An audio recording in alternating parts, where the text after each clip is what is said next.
Bismillahi, Assalamualaikum warahmatullahi wabarakatuh.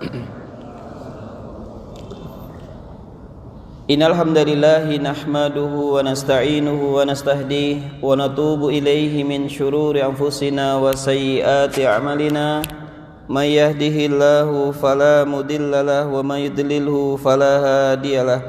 Ashhadu an la ilaha illallah wahdahu la syarikalah wa ashhadu anna Muhammadan abduhu wa rasuluhu la nabiyya wa la rasulahu ba'dah. Qala Allah ta'ala fil Qur'anil Karim, a'udzu billahi samii'in alim minasy syaithanir rajim. Ya ayyuhalladzina amanu taqullaha haqqa tuqatih wa la tamutunna illa wa antum muslimun. Wa qala Rasulullah sallallahu alaihi wa ala alihi wasallam, ittaqillaha haitsuma kunta wa atbi'i sayyi'atal hasanata tamhuha wa khaliqin nasa bihulukin hasanin. Wa qala Rasulullah sallallahu alaihi wa ala alihi wasallam, man salaka tariqan yaltamisu fihi ilma sahalallahu lahu bihi tariqan ilal jannah. Ihwani rahimakumullah, alhamdulillah kita bersyukur kepada Allah Subhanahu wa taala pada malam hari ini 21 Zulhijjah atau 11 Agustus 2020 kita bisa melanjutkan kajian kitab Talbis Iblis karangan Ibnul Jauzi, dan kita akan membahas tentang fenomena salahnya atau talbis iblis dalam menyikapi satu fatwa. Semoga Allah Subhanahu wa taala senantiasa menjaga keistiqomahan dalam diri kita, sehingga kebaikan yang kita lakukan tidak hanya kita lakukan di masa hidup kita, namun kemudian Allah Subhanahu wa taala membantu kita bawa kebaikan itu menjelang kematian kita, sehingga kelak kita digelari manusia yang meninggal dalam keadaan husnul khatimah. Amin ya rabbal alamin. Salawat dan salam semoga tercurahkan pada Nabiullah Muhammad sallallahu alaihi wa ala alihi wasallam, pada keluarga, sahabat tabi'in dan tabi'ut tabi'in, serta orang-orang yang istiqomah menjalankan sunnah beliau hingga yaumil qiyamah. Iwan rahimakumullah, seperti biasa kami akan melanjutkan kembali kajian kitab Talbis Iblis, atau dalam bahasa yang mudah kita terjemahkan yakni perangkap iblis. Ya, karena seperti kajian terdahulu bahwa iblis itu tidak akan pernah ridho ketika manusia itu berada di atas kebenaran. Mereka iri dengan apa yang diberikan oleh Allah Subhanahu wa taala kepada manusia. Oleh karena itu, mereka ingin sekali menyesatkan manusia termasuk kita agar menjadi temannya kelak di jahanam. Ya, karena mereka telah divonis untuk masuk neraka, maka mereka butuh teman untuk membersamai mereka. Nah, mereka punya perangkap namanya talbis iblis. Nah, salah satu talbis iblis yang akan mereka kumandangkan yakni ketika mereka ketika mereka melakukan talbis kepada orang-orang yang mensikapi fatwa. Kita ini kadang-kadang ngomong itu kan fatwa, itu kan fatwa. Nah, sekarang fatwa itu apa sebenarnya? Ya, fatwa itu ketika satu permasalahan hukum belum ada ketetapan hukumnya, maka kita butuh fatwa. Orang yang berfatwa namanya mufti. Jadi kalau ada mengatakan dia sudah mufti, berarti dia orang yang berhak untuk berfatwa. Jadi fatwa itu secara garis besar seperti ini: sebuah produk hukum yang dihasilkan dari beberapa unsur penerapan satu hukum, yakni dari dalil Al-Quran dan As-Sunnah serta ijma serta fahmul waqi. faham keadaan. Jadi ada satu keadaan kita membutuhkan fatwa itu sebagai gambaran apa sikap yang harus kita ambil. Itu namanya fatwa. Dan tentu para mufti yang diberi amanah untuk mengeluarkan fatwa yang ada, mereka pasti berdasarkan minimal 3 dalil yang disepakati, yakni Al-Quran, As-Sunnah, serta ijma. Nanti ada qiyas, ada istihsan, ada qaulus sahabi, ada amal al-Madinah, itu beberapa dalil-dalil. Tapi secara umum dalil yang disepakati oleh seluruh kaum muslimin itu ada 3. Ada Al-Quran, ada As-Sunnah, ada ijma. Makanya ada satu kitab yang cukup tebal, judulnya Al-Ijma. Ijma, ini sekitar 650-an halaman. Di situ berkumpul ijma kaum muslimin tentang satu permasalahan. Nah, seorang mufti ketika akan berfatwa pada satu bidang hukum, mereka harus paham ijma. Jangan sampai mereka berijma, jangan sampai mereka berfatwa tapi justru menyelisih fatwa sebelumnya. Nanti kita akan bahas, karena ketika seseorang yang bergelar mustahid, maka istihadnya tidak bisa menggugurkan yang lainnya. Nah, ini namanya fatwa. Karena itu kadang-kadang seseorang berlebihan, dalam artian pokoknya kalau enggak ngikuti fatwa dia sesat. Belum tentu, karena fatwa itu dia sifatnya bisa jadi tepat di Indonesia tapi belum tentu di negara lain. Fatwa itu tetap di Saudi, belum tentu di tempat kita. Jadi kondisional. Makanya kalau ada permasalahan yang terjadi di Indonesia, maka yang paling berhak mengeluarkan fatwa itu adalah mufti yang ada di Indonesia. Mengapa? Karena poin yang kedua, mereka paling paham keadaan di Indonesia. Paling paham, kecuali pada perkara-perkara ubudiyah yang dia sudah qad'i. Tentang sholat, tentang zakat, itu kita boleh menginduk fatwa dari ulama yang lain. Tapi kalau kondisi-kondisi yang terkini, kondisi-kondisi wakil, maka mintalah fatwa kepada orang-orang yang tinggal di Indonesia. Jadi ini perlu difahami. Nah, ada pembahasan tersendiri tentang hati-hati dalam berfatwa. Kita ini kan belum mufti toh Pak. Kita ini belum mufti.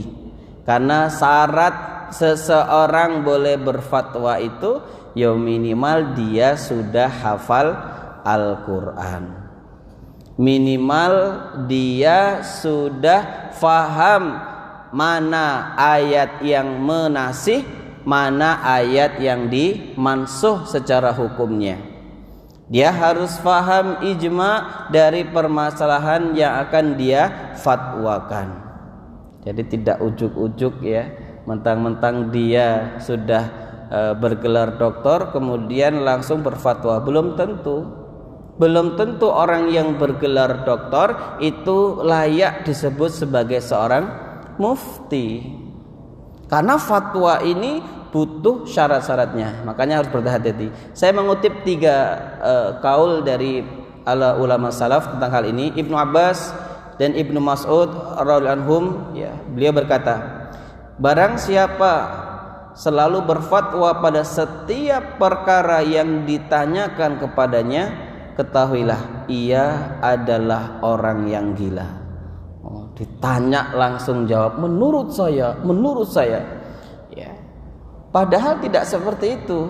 Ada satu waktu seseorang itu diusahakan untuk mengatakan saya tidak tahu.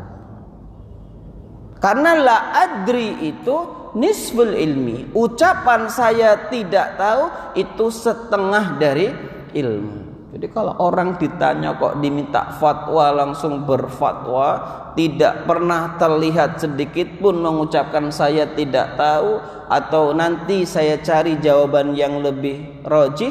Nah, kalau kata Ibnu Abbas dan Ibnu Mas'ud, orang ini orang majnun. Masa iya super banget, semua yang ditanyakan itu langsung dikeluarkan fatwanya. Yang kedua dari Ibnu Atha bin As-Sa'bi, ya, At-Tabi'i, beliau berkata seorang tabi'in. Aku melihat suatu kaum, yakni masa sahabat dan tabi'in, jika ditanya tentang sesuatu, mereka berbicara, menjawabnya sambil bergetar. Takut sekali, mereka rata-rata kamu saja yang jawab, jangan saya. Sekarang ini orang ilmunya sedikit, ya, tapi paling banyak fatwanya. Literasinya sedikit tapi paling pinter komentarnya. Ini masalah, Pak. Kalau dawuh dari Ali bin Abi Thalib itu, nanti kalau kalian, ya maaf, Huzaifah ibnu Yaman, maaf, nanti ada satu masa ketika seseorang itu, ya, mereka mengamalkan hanya 10% dari ilmunya, itu lebih baik. Mengapa? Karena di masa itu banyak sekali orang-orang yang berfatwa tapi tidak berdasarkan ilmu. Sesekali Pak, cari kajian yang cukup lagi viral, ya. Saya beberapa kali ditanya tapi saya tidak berani menjawab tentang ainallah, tentang di mana Allah. Klik itu di YouTube, nanti Bapak lihat itu komentarnya para mufti-mufti online itu, Pak. Wis macam-macam, sampai menyebut semoga Allah memberikan hidayah kepada, kayaknya kok dia banget yang muhtadi gitu, yang sudah pasti mendapatkan hidayah. Sampai sekarang saya tidak berani secara spesifik menjawab itu, karena memang ini bukan ranah saya. Karena akidah itu ternyata ada sifatnya tauqifiyah, tapi dibatasin suatu. Di mana Allah itu ada, ini sepakat. Tapi di mana Allah? Nah, ini satu perkara yang, ya, nanti pembahasannya panjang dan saya termasuk tidak berani menjawab masalah ini, ya. Jadi walam yakullahu kufuwan ahad, ya, laisa kamitslihi syai', seperti itu. Jadi ini perkara, antum lihat, klik di situ, lihat itu orang-orang yang hanya bermodal 10 giga yang ada kuota gratisnya dari pukul 00 sampai 05. Orang yang kayak gini, Pak, komentarnya paling banter.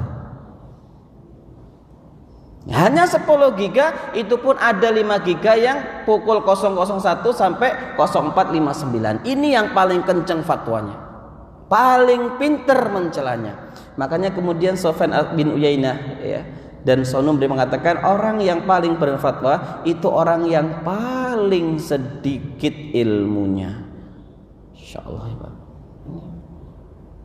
Saya tiap hari itu 50-an pertanyaan yang masuk ke HP saya, kadang lebih, ya, tapi tidak pernah kurang dari 20 penanya setiap hari. Itu kadang-kadang saya tidak tahu, saya katakan saya tidak tahu. Lah kok enaknya begini, masa Ustaz tidak tahu? Ya sudah, antum buat SW saja, jawaban saya dipublikasikan bahwa Nur Ahmad tidak tahu.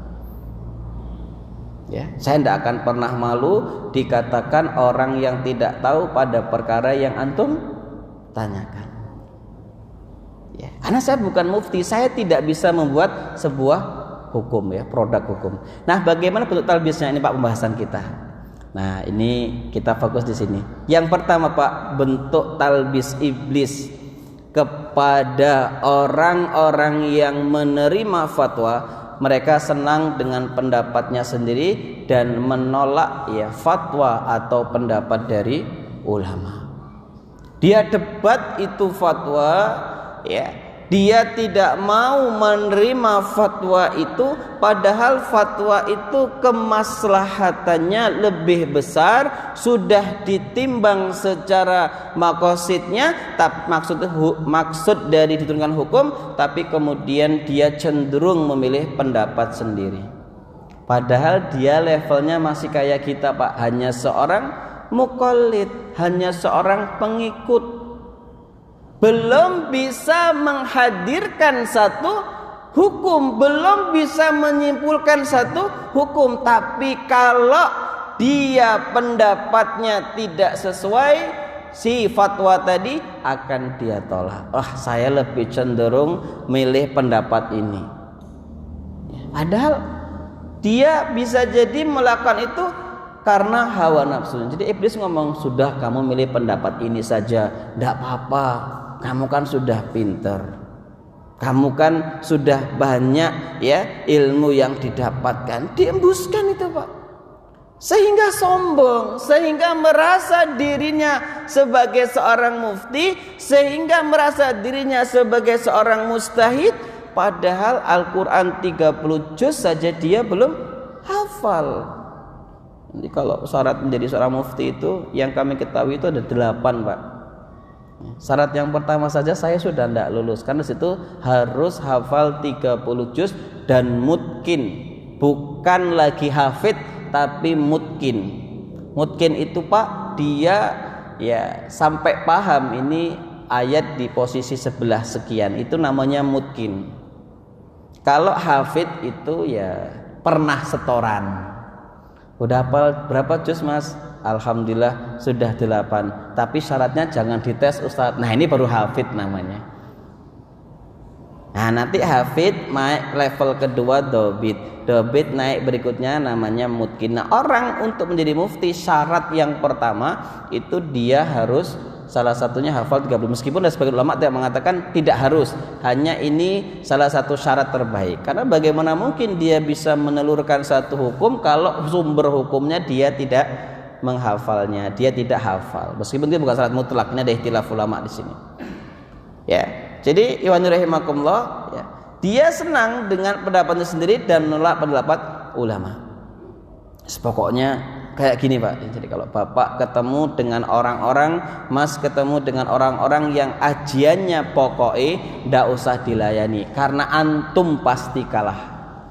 Saya pokoknya kayak gini, terserah. Ya. Nah kalau sudah ajian pokoknya ini ndak mungkin dia kalah, karena pasti dia menang dan kita pasti kalah. Jadi Imam Syafi'i itu pernah membuat sebuah pengibaratan, saya kalau berdebat dengan orang pintar itu saya pasti menang.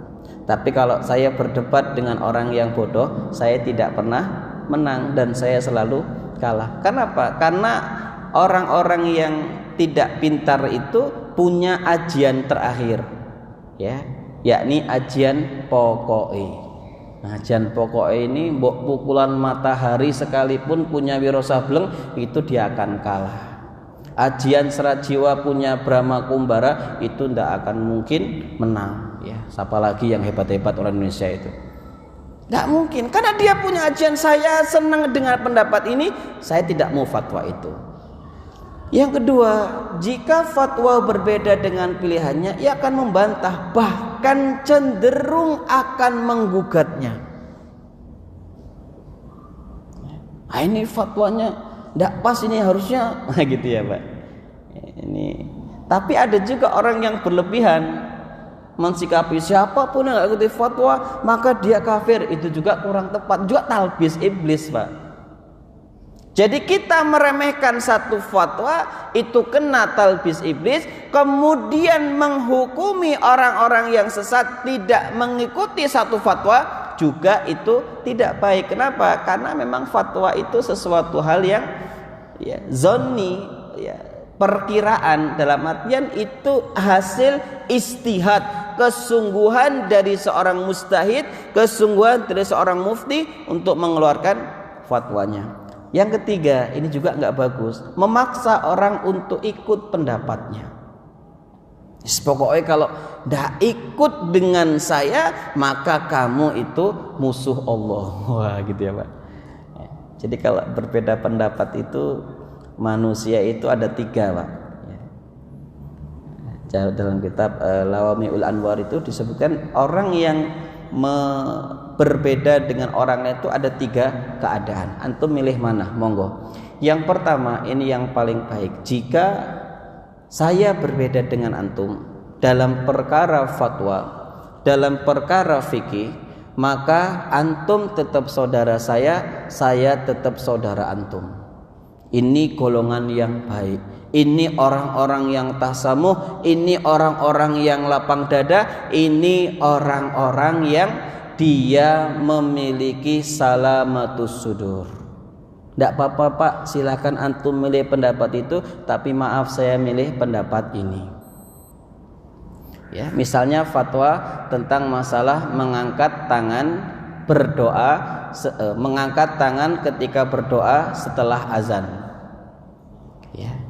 Antum memilih pendapatnya Imam An-Nawawi dalam kitab Al-Majmu' Syarhul Muhadzab. Kalau di tempat saya itu jilid yang ke-6. Itu salah satu adab doa, kecuali dalam kamar mandi, itu pertama mengangkat tangan, ya. Kemudian dia menggerakkan ininya Pak, bibirnya talafut, ya. Kemudian setelah itu mengusapkan ke wajah ketika berdoa. Nah, antum milih pendapat itu, maka kita tidak boleh mencela orang-orang yang memilih pendapat mengusap wajah adalah bid'ah, meskipun bid'ah idhofiyah. Lah kalau saya itu memilih pendapat mengusap wajah, maka saya tidak akan menyalahkan antum yang tidak mengusap wajah, dan harusnya sedemikian juga antum kepada saya. Saya ini lucu, pernah membaca di sebuah tulisan, ya, anak yang kuota 10 giga 5 giganya dari 00 sampai 0459 itu Pak, ya. Jadi kuota gratisnya di situ. Itu mengeluarkan fatwa seperti ini. Pokoknya bid'ah sampai kapanpun orang yang selesai doa, ya, mengusap wajah, apalagi doa selesai azan. Sederhana sekali, pakai tulisan besar, karena Rasulullah tidak melakukannya. Wah, ini orang hebat banget ini. Pengen ajak ngopi tapi ya tidak mau. Tak bilang ya tidak seperti itu Thomas, itu kan ikhtilaf ulama.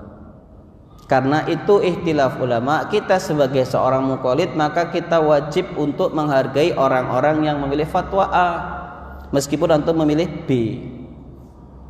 Jadi yang pertama Pak, orang yang pertama ini yang biasa, yang luar biasa. Kalau antum berbeda dengan saya, maka saya tetap saudara antum dan antum tetap saudara saya. Kita sama-sama muslim. Ini yang pertama. Yang kedua, orang yang berbeda dengan saya, maka antum adalah musuh saya. Ini orang-orang yang hamko Pak. Hamko itu, maaf, ini kalimat yang ekstrim namanya dungu.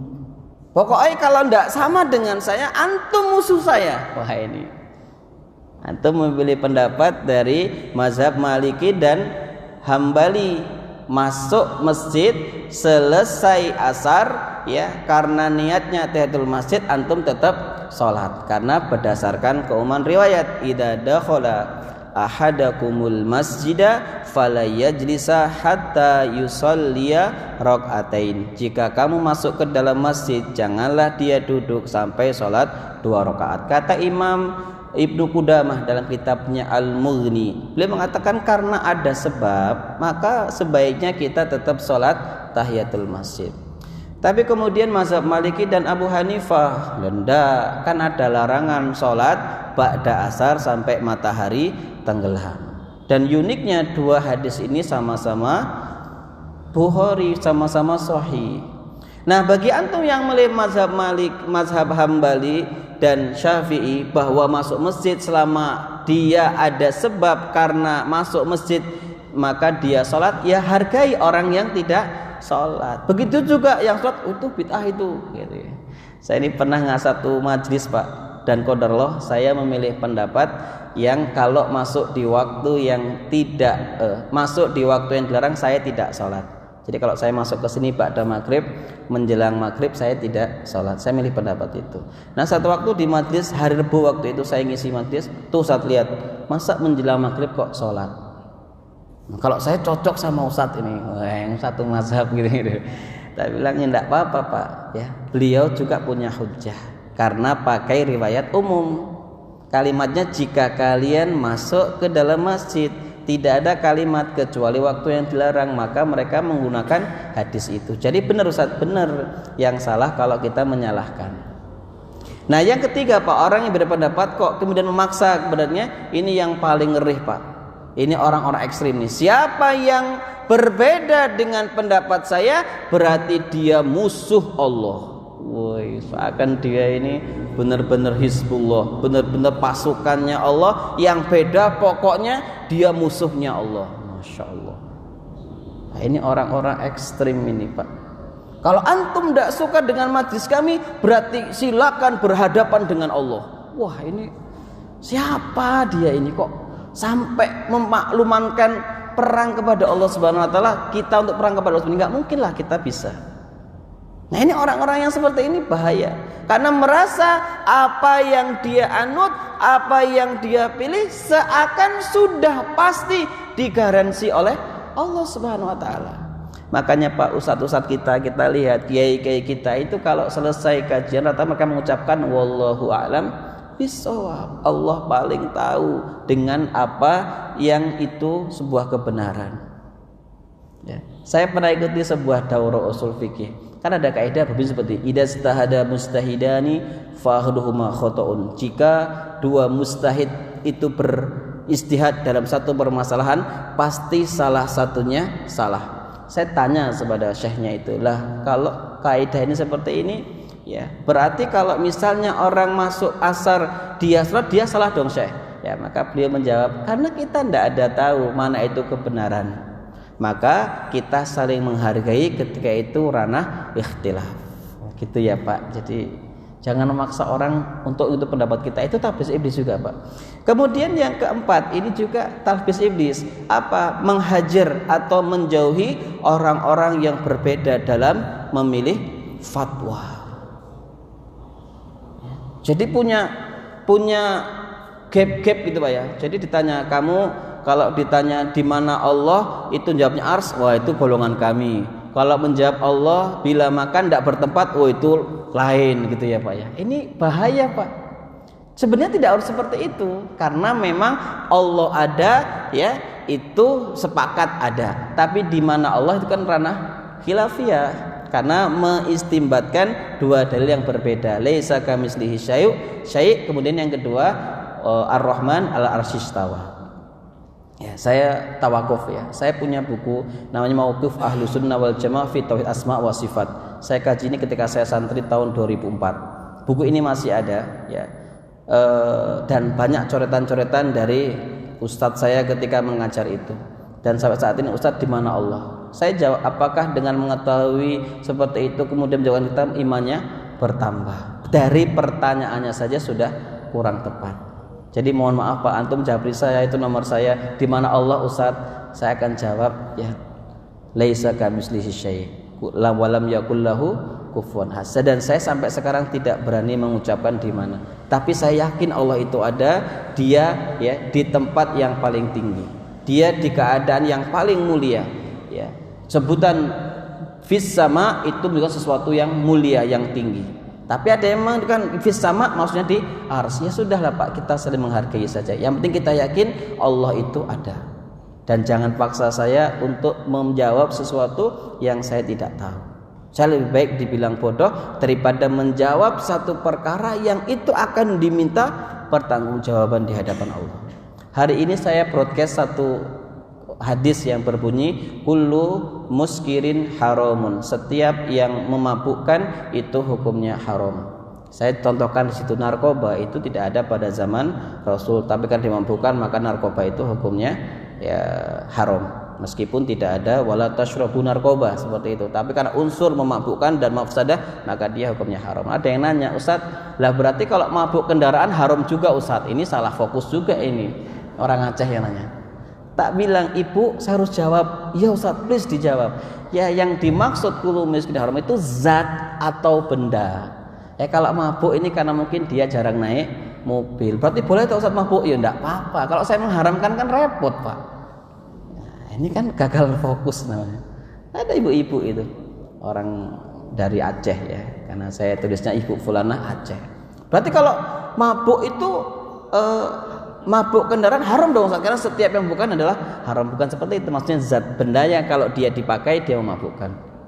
Nah, yang keempat ini menjauhi orang berbeda pendapat, memilih fatwa, ini juga tidak diperbolehkan, termasuk bagian dari talbis iblis. Kita akan ada hasanah dalam fatwa. Yang pertama, secara garis besar talibul ilmi itu dibagi menjadi dua saja.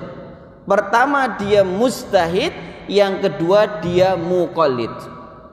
Mustahid adalah orang yang berhak beristihad, orang yang berhak mengeluarkan fatwa, sementara muqallid itu orang yang memilih fatwa yang ada. Kan ada mutabi Ustaz, ya mutabi itu muqallid juga, karena kan ngikuti satu pendapat.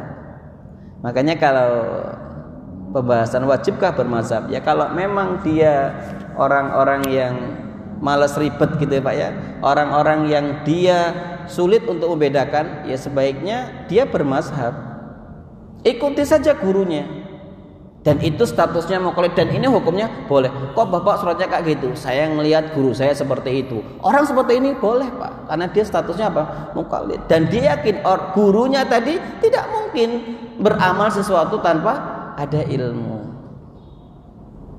Ya, jadi kalau kita tidak mustahid berarti kita muqallid, itu saja. Dan adab seorang muqallid menghargai pengikut ijtihad ulama yang lain meskipun dia berbeda dengan pendapat kita. Karena sama-sama muqallid, sama-sama ya sopir, dilarang mendahului, apalagi dari sebelah kiri ya Pak, tikungan lagi, ini bahaya. Fatwa adalah perkara zonni, perkara perkiraan yang sifatnya tidak wajib untuk diikuti. Ini penting Pak diketahui. Hanya fatwa ini bisa menjadi acuan awal dalam bersikap pada perkara yang baru. Karena kan, kenapa itu timbul fatwa? Karena tidak adanya hujjah yang sharih. Apa contohnya Pak? Contohnya Rasulullah mengatakan, dari para sahabat Rasulullah itu kalau bangun dari ruku, ini contoh Pak, sami Allahu liman hamidah, Rasulullah itu kembali pada keadaan yang semula. Hadisnya kan umum di situ, kembali pada keadaan semula. Abu Hanifah beliau mengatakan kondisi semula itu ya kondisi sebelum sholat, tangannya lurus. Kan semula, berarti semula itu sebelum mulainya sholat. Nah itulah diaminkan oleh Syekh Al-Albani rahimahullah. Jadi kalau antum bacaannya kitab sholatnya sifat sholat Nabi ka'annaka tarah, diterjemahkan sifat sholat Nabi seakan kau melihatnya, itu pasti tangannya sa'unamidah, antum tangannya lurus. Tapi kemudian Imam Syafi'i, ya, sebagian Syafi'iyah, kemudian Hambali, ya, dan Maliki mengatakan kondisi sebelumnya itu kondisi sebelum seseorang ruku, karena itu keadaan yang paling dekat. Keadaan sebelum ruku apa? Dia bersedekap. Makanya kalau orang lihat sami Allah tangannya itu bersedekap, itu berarti sifat salat Nabi yang dibaca sifat salat Nabi karangan Syekh Utsaimin, dan sifat salat Nabi yang dikarang Syekh Ibnu Qayyim Al-Jauzi rahimahullah. Dan Syekh bin Baz mengatakan ya bersedekap. Nah ini kan zonni Pak, ini kan perkiraan, karena dalilnya dia umum, kemudian mustahidun ini mengambil sebuah istimbat, kesimpulan dari hukum yang ada. Ya bagi antum yang tangannya lurus sampai alhamdulillah, ya silakan. Bagi yang sedekap juga silakan. Yang nggak boleh kok rokok terus. Padahal yang lain sudah sujud, ini tidak boleh, batal sholatnya kalau dia menyengaja. Ketiduran Ustaz? Ya, kalau ketiduran berarti wajib mengulang sholatnya. Perlu ngulang wudhu enggak? Ya kalau sampai ngorok ya wudhunya batal. Orang ini jarang ya Pak kalau lagi rukuk ketiduran, tapi kalau lagi sujud subuh gerimis, wah ini biasanya tergoda untuk sujud enggak bangun-bangun. Dikira mati ya, kondisi sujud enggak, taunya ketiduran. Ini masalah juga. Jadi antum yang tangannya lurus ya silahkan, memang ada pilihan fatwa dari para mustahid, maka hargailah orang-orang yang tangannya bersedekap. Nah bagi kita yang bersedekap, ya kita juga punya dalil, hargailah orang-orang yang tangannya lurus, gitu Pak. Bagi mereka fatwa itu sebagai acuan awal untuk memilih satu hukum yang kadang masih bersifat global, perlu perincian lagi, dan itu jatahnya para mujtahid. Kalau kita mengintili saja Pak dari belakang, ngikut saja. Nah, makanya kalau belajar fikih itu memang bagusnya ada guru. Ya, saya ulangi, kalau belajar fikih itu memang sebaiknya punya guru. Apa salah satu kelebihannya? Agar kita minta pendapat dari ustadz kita tadi, mana ustadz yang harus saya pilih. Jadi bukan tracking sendiri kemudian setelah itu ya menyimpulkan. Ya kan, kayak pembahasan yang bulan depan kemarin, bulan yang lalu itu masalah pakaian syuhroh. Pokoknya pakaian yang berwarna-warni, telekung warna-warni itu pakaian syuhroh. Lah ini kan ya kurang tepat. Nah, iwan rahimakumullah, di sini fatwa ini kita gunakan untuk acuan awal. Yang ketiga, setiap mujtahid tidak bisa menggugurkan fatwa mujtahid lainnya. Jika benar, maka bagi mujtahid tadi 2 pahala. Jika fatwanya salah, baginya 1 pahala. Kok gitu Ustaz? Ya karena mereka untuk sampai level mufti itu panjang Pak riwayatnya, panjang Pak kesungguhannya. Tidak seperti sekarang punya kuota 5 giga itu banyak sudah menjadi mufti online. Nah, ini bahaya sekali. Pokoknya kalau kita semajlis kita mengatakan semoga Allah mengistiqomahkan kita. Kalau ngerti ngajinya di majlis yang lain, semoga antum diberikan hidayah oleh Allah Subhanahu wa taala. Lah memang kita ini kesesat. Memang ada Ustaz betul banyak sekolah. Saya ini gara-gara ngisi satu majelis yang ya pernah ya pada waktu ya saya buat SW lah ya di WhatsApp saya ini, qadarullah ada panitia yang mutu dan saya ngisi seperti ini dan umat-umat gitu Pak ya, ada 400-an orang lebih ya, karena satu kecamatan 2 kecamatan seperti itu ya. Ada captionnya seperti ini Pak, wong ustadz sunnah kok ngajinya tidak pakai hijab. Ya ini kan umum di lapangan. Saya jawab, wong saya bukan ustadz sunnah, saya ustadz wajib. Masalah buat lu. Langsung diblokir nomor saya. Jadi wani rahimakumullah, kadang tidak tahu keadaan, langsung berfatwa, pokoknya kalau seperti ini dia bukan ustadz sunnah. Ini bahaya Pak, bahaya. Dia akan menjadi orang yang tidak menghargai pilihan dari saudaranya. Makanya kalau misalnya nanti satu waktu Bapak berbeda dengan saya dalam hal fikih, ya Bapak harus berlapang dada, dan saya pun akan belajar lapang dada dengan antum. Saya ini beberapa tempat ngajar fikih, banyak Pak yang ngaji fikih dari sama saya itu dari bab toharoh, dari takrif toharoh sampai terakhir kemarin itu kita sudah masuk bab ahkamul janais. Itu seminggu sekali di drill setiap malam Kamis. Itu beda fikihnya dengan saya. Dia kalau selesai dari rukuk tangannya lurus, kalau saya kan sedekap. Tapi kami tetap bisa berhubungan. Kalau pulang ya saya kadang diantar, bahkan diajak makan dulu Ustaz yuk, ayo. Ya kadang-kadang ya Pak ya seperti itu. Jadi kita tetap bisa. Kenapa? Karena saya tidak mengharuskan memilih fatwa yang saya pilih. Nah, jadi harusnya kita kayak gitu Pak. Kita ini kadang ribut. Oh kalau kamu kayak gini berarti ini ya mudah sekali ngomong bid'ah, tapi juga kita tidak boleh alergi dengan kalimat bid'ah, karena memang bid'ah itu termasuk bagian dari ya penyebutan sifat, tapi dia bukan hukum. Jadi dalam hukum itu kan ada 5, tidak ada kalimat bid'ah kan Pak. Ya, jadi tidak ada. Jadi kurang tepat kalau itu hukumnya bid'ah, kurang tepat ya secara fikih. Ya, hukum itu ada 5. Itu di pembahasan sendiri. Insyaallah bulan depan kita akan bahas masalah itu. Maka ya rahimakumullah, disinilah kemudian ketika 3 hal ini kita pahami, ya sudah kita sama-sama muqallid, maka silakan pilih berdasarkan apa yang dipilih oleh guru kita. Tidak apa-apa, boleh. Ustadz saya sebaiknya milih apa? Antum milih ini saja. Jadi kalau antum sholat di kampung antum, karena banyak syafi'iyahnya, antum sebaiknya bismillahnya disirkan, daripada nanti orang mengulang sholatnya gara-gara ya antum tidak membaca basmalah yang dikeraskan. Tapi saya mazhabnya Maliki Ustaz, bismillah disirkan. Tidak apa-apa, sebaiknya kalau imam di situ dijaharkan saja. Daripada kita kasihan ada saudara kita yang mengulang sholatnya.